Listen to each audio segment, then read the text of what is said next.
What's up with y'all? Welcome back to another one. We got a different kind of reaction. As you can see, the lights is a little more dim. You know what I'm saying? I got my blanket right here. And it's gonna get a little dark. So, you know, if you wanted the young, you know what I'm saying, you a little younger, you might want to click on the video. You might get a little scared. Today we're gonna be watching the Unspeakable Things That Happen in Unit 731. This is by A Day in History. I don't really know what this is about, but it gives me the vibe that, you know, we're gonna be in for something crazy. I mean, just look at the thumbnail here, bro. So, you know, we're gonna get into this, and like I said, I gave you a warning. I gave you a chance to get your snacks. I gave you a chance to get your blanket. You know what I mean? So now we get into the reaction, bro. Don't pause it either, bro. Let's get into it. Come on, you missed your opportunity, bro. Let's go. Produce at A Day in History covered topics many people don't know much about. Yeah. Some of these events have been largely forgotten or ignored over time. Okay. Sometimes this forgetting isn't simply the product of time, but of politics and peculiar national and ethnic blind spots. Today's video covers one of those latter topics. Some of our more recent videos covering topics such as the Romanian part in the Holocaust, the rape of Nanking, and our videos on the Holocaust itself have started with very explicit warnings about the videos' content. This episode of A Day in History is no different, and perhaps warrants a more serious caution about what you're about to see. This video is the story of a relatively forgotten and horrible place. Now I'm gonna give you guys one more opportunity to get up out of here. Alright? You're gonna be scared, you're gonna get nightmares, you're gonna call mommy, daddy. Get that out of here, cuz. Alright? If you locked in, I'm locked in, bro. Alright, you still here? We good? You got the snacks? Alright. Alright? I'm just making sure. In China, where human beings were treated in many ways worse than lab animals. Yo! Please use discretion when the man had a potato as a hand. watching. It was like a beetroot. This video. It's only for adults or older teens watching with adults. After watching our video on the Nanking event, some commenters decided without any proof that we were spreading Chinese communist propaganda. First, none of what we reported is untrue. It all happened. Do your own research and find out. Second, the writer of that and this script lived in Japan for a time and taught there. He had nothing but admiration for Japan and the Japanese of today. 21st century Japan resembles 1940s Japan as much as today's Germany resembles the Nazi era. Yo, this is fire, yo. I'm not going to cap. I wish I had some snacks. I got some water. I can't hold you. I'm a little jealous of what you eating right now. But I ain't going to cap. Yo, this video is mad fire. Don't try. Yo, this shit kind of cool. Is not at all. But the Japanese of the World War II era committed horrible crimes. Facts are facts. He didn't even say facts. He said facts. Facts aren't facts. Yo, how did I do that so well? Horrible atrocities have occurred in almost every nation and culture in history. They occur most often when ordered and encouraged by the country's leadership.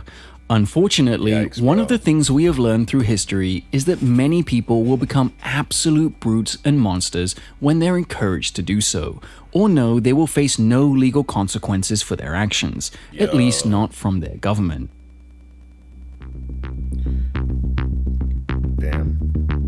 Japan has a unique history. From the early 17th century until the mid-19th century, the island nation was isolated from the world by order of the ruling shoguns, the military leaders who ruled in the name of the emperor. Foreigners were only allowed on one small island near Nagasaki, and no Japanese at all were allowed to leave, ever. Yo, that is crazy. Telling me I'm stuck in my hood forever? Come on, that's wow. It's bugging. This all changed in 1853 to 54, when American naval officer Matthew C. Perry forcibly opened Japan to international trade. What the naval officers and Marines in Perry's fleet saw when they came ashore in Japan shocked them. Japan had been suspended in time since the early 1600s. Its buildings, clothing, and especially weapons were 200 years behind America and the Western world. They didn't want to trade. At the same time, China was becoming almost a vassal state of European countries. Sections of the country were under virtual foreign rule, and the Chinese had been forced to sign a series of what historians call the unequal treaties. foreigners enjoyed favorable trade conditions, which allowed them to profit greatly while many Chinese suffered. Yo, low-key, they be having a reason to beef with us, yo. Or not us, but at least Europe. This is crazy. They really did all of this? Additionally, in those parts of China known as concessions, under European control or influence, European citizens and soldiers, and later Americans, were subject to their own law, not that of China. This included crimes committed against Chinese. For all of these reasons and more, the Japanese were determined not to let that happen to their own country. Playing one nation against another, and occasionally using the threat of violent uprisings against the Western powers who came to trade in Japan, while at the same time understanding the limits of their own power and compromising with the West when necessary, the Japanese set themselves two main goals: to modernize their country as quickly as possible, and to prevent the Western countries from doing to Japan what they were doing in China. After a period of... So they pretty much played like the smart game. Okay, I respect it. They leaders knew what they was doing. But I'm trying to see, how does all of this history right here tie into what we about to really learn? Because this is not even the dark stuff yet. This is really the lighthearted part of the video. Civil strife, the Emperor Meiji was given executive power over the nation, and the shoguns were no more. From 1871 until 1905, the Japanese went from a country living in the 1600s to a modern industrial nation with modern armed forces. Wait, how long it take them? Country living in the from 1871 until 1905, Damn. the Japanese went from a country living like, in the 1600s to a like modern industrial nation with modern armed forces. To the surprise of everyone except the Japanese, Japan won two wars. In 1896 against China, in 1905 to 05 against the Russian Empire. The Russian defeat shocked the world, and Japan wanted to be seen as an equal by the modern Western powers. So they did they dizzle to get where they at right now. No wonder Japan hard.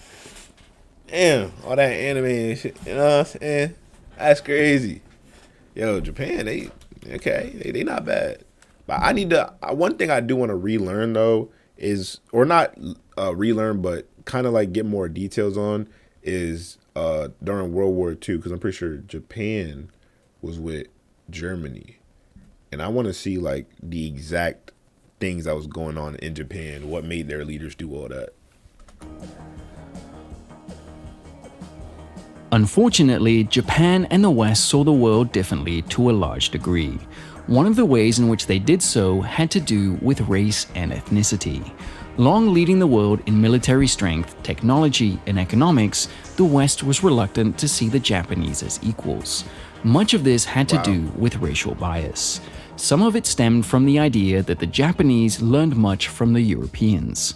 The Japanese had seen their nation rise from a primarily backward agricultural nation into a growing industrial power. They had defeated two much larger countries. China had long looked down on the Japanese as a tributary nation, and the Russians believed that their more modern army, navy, and soldiers would easily defeat the small Japanese. They didn't know that the Japanese armed forces were more modern than the Russians, their troops better trained, and their generals more skilled. The Japanese were proud of their victory over Russia. It showed the world that Japan was equal to any Western nation. Unfortunately, many Japanese believed that they had been shortchanged by the Western powers in the talks that ended these wars. The trade rights and territorial concessions received after the defeat of the Russians discouraged many Japanese. They believed that they had won and deserved more for their victory. In World War I, the Japanese sided with the Allies, keeping German naval forces bottled up in the Pacific and China. For their effort, which was relatively small, the Japanese gained control of the few German possessions in the Pacific, and even this was not enough for many Japanese. Two groups of people took the blame for Japan's perceived lack of respect: the civilian government and the Western powers. Many Japanese believe the Europeans especially conspired to keep Japan down. To a large degree, this was true. A powerful and close-by Japan could threaten British, Dutch, French, and American colonies and business. So they were just hating. Okay. All right, copy. You could just say that, bro. Just say they be hating on Japan. That sums it up pretty well. Interests in Asia. The westernization of Japanese cities was added to the complaints of many Japanese, especially the conservative military. Western fashion, especially that for women, was taking over. Many women began to press for equal rights and more jobs outside the home. Baseball and jazz music were two of the more popular pastimes in Japan, and baseball still I don't even know why they didn't have equal to begin with.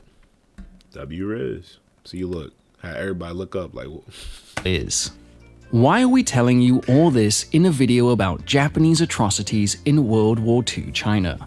Because there is no making sense of what happened unless you know what caused them.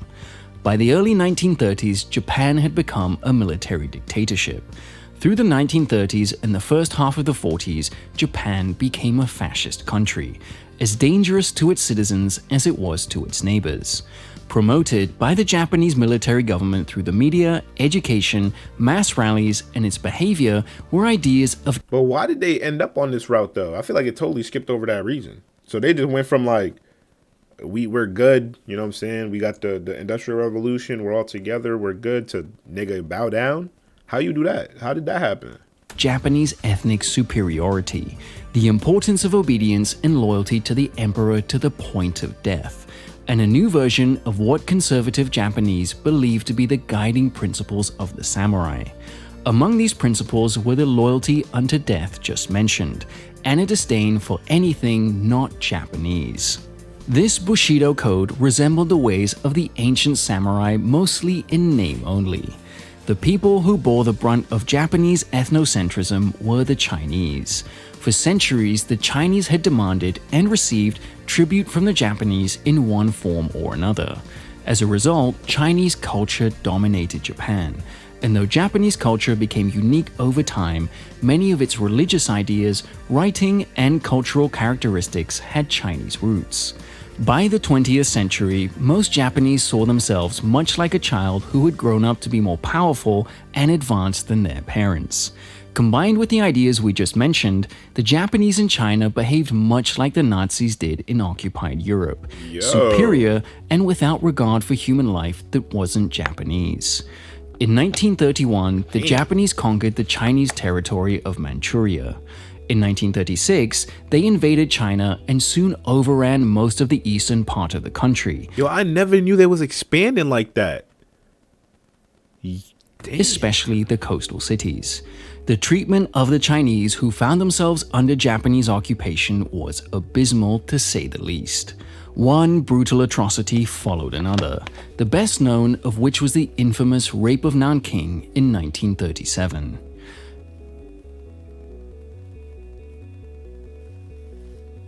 The Japanese exploited the Chinese under their control economically. China also became one vast laboratory. Its people were subject to not only modern warfare, but were subjects for the Japanese military to learn about chemical and biological weapons. That's sick, bro. The war itself cost China millions of people, but in the military and among civilians. The estimates of Chinese losses from 1936 to 45 range from 10 to 20 million people. Doing his best to increase that total was a monster named Shiro Ishii. He said increase? Ishii, like Mengele at Auschwitz, was a doctor. He was born in 1892 into an established middle-class family and became a doctor. In 1921, he joined the army as a surgeon. Yeah, I know this is totally random, and y'all gonna be like, man, come on, bro. But like, anybody got any animes that take place in this era? I feel like that'd be fire, bro. Ishii was fascinated by the process of infection. And don't say Grave of the Fireflies. And after a trip to the battlefields of World War I nasty. Europe, became interested in the possibilities of chemical and biological weapons. After spending 2 years on World War I battlefields and talking with the doctors and officers who had fought on them, Ishii was recognized as an expert in the field of weapons of mass destruction. What? In 1936, Ishii was ordered to form a new unit. What? The unit's official name was number 731 Water Purification Unit, but was referred to as Unit 731 then and now. Ishii was joined by a number of other doctors, including his second-in-command, Dr. Hisato Yoshimura. There were other doctors on the staff and a company or more of guards and assistants. Unit 731's home was an old fortress and prison camp near the northern Chinese city of Harbin. Up to 1,000 people could be housed inside the fortress complex at any one time. From the time of its inception until the end of the war, Unit 731 killed anywhere between 200,000 and 300,000 people. Please look at our video about the rape of Nanking for more on the problems with estimating Chinese casualties during the war. Most of those victims were killed or allowed to die not by firing squad, hanging, or other common forms of executions. The vast majority were not gassed, as the Nazis did to their victims in the death camps of Poland. Most of the victims of Unit 731 died as a result of experiments developed by Ishii, Yoshimura, and others. These experiments in death came in many forms. It's estimated that thousands of history is sick, bro. Chinese in the surrounding areas were killed when Unit 731. It just make you really thankful, like, I'm saying, for where you at right now. Well, at least where I'm at right now. It just made me thankful, way more thankful that, I'm saying, I am a immigrant, you know what I'm saying? So being able to be in a country, you know what I'm saying, even though America kind of sus right now, but you know what I'm saying, just being able to have a roof over my head, being able to have food to eat, electricity, water, all that, it'll just make you grateful when you hear about stuff like this. No bullshit, like, crazy, dude. Released a variety of germs on the unsuspecting populace. These diseases included plague, typhus, smallpox. Prisoners were injected with tuberculosis, cholera, gonorrhea, syphilis, and were made to have dysentery. Flea bombs filled. It was made to have dysentery. I've been calling that word dysentery for a minute. Bro, they was getting them to, that's... With plague-infested insects were released in towns and villages. Children were given food poisoned with a variety of deadly chemicals. Their bodies were then dissected and studied. Massive doses of tetanus vaccine, which caused people to go into uncontrollable muscle spasms that often led to death, were administered. Within the prison, doctors and soldiers wore protective suits at times. Outside it, figures in otherworldly biosuits would roam over areas of countryside strewn with dead and dying people, not to help but to see how lethal, long-lasting, and effective their biological weapons were. Experiments included exposure to incredible amounts of X-rays. The radioactive burns within and without the body were studied after the victims had died of this exposure. Many of the people who were dying of the diseases given to them by the members of Unit 731 were examined before their deaths. When we say examined, we mean that they were cut open in various ways in parts of their bodies, with no anesthetic. Ishii and his staff wanted to witness the process of infection before serious internal and external infections set it. What? They wanted to study what? On who? Yo. And they believed that decomposition would affect or skew their results. Some experiments, which theoretically having some kind of purpose, seemed to be created simply from pure sadism. People were burned to death with flamethrowers. They were exposed to chemical warfare agents. Exposed means they had these agents thrown on their naked bodies or forced down their throats and other orifices. Female prisoners were raped, some of them by male prisoners. The stated purpose? To study the possibility of conception even while infected with deadly diseases, including syphilis and gonorrhea. Many of the guards were also infected by raping prisoners, though they were officially forbidden to have sexual contact with them. Like the Nazi doctors, Ishii and his men exposed people to freezing temperatures and low-pressure chambers. They also induced heart attacks, forced abortions on prisoners and women who lived nearby, and conducted surgeries that are right out of a nightmare. Arms removed and legs sewn in their place, the removal of sexual organs, etc. The list is almost endless.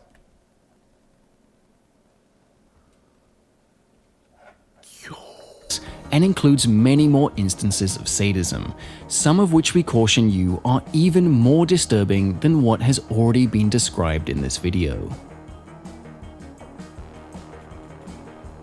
When the war ended in September 1945, Ishii was in Japan. He was arrested by US authorities, as were a number of his accomplices. As was the case with a number of wanted Nazi war criminals, Ishii was given immunity from prosecution. Again, he was given immunity from prosecution by the United States military government. Why? Because the US believed that it was possible that some of the data collected by Ishii during the war could be of use to America in any future conflict. Yes, you heard that right. Ishii died peacefully in 1959. A number of Ishii's officers and men were captured by the Soviets when they invaded northern China in the last days of the war. Amazingly, they received prison terms, not executions. Despite some of them receiving sentences of 20 or more years, all were repatriated to Japan in the 1950s in a Soviet effort to improve relations with Japan. Members of Unit 731 openly held reunions in Japan after the war.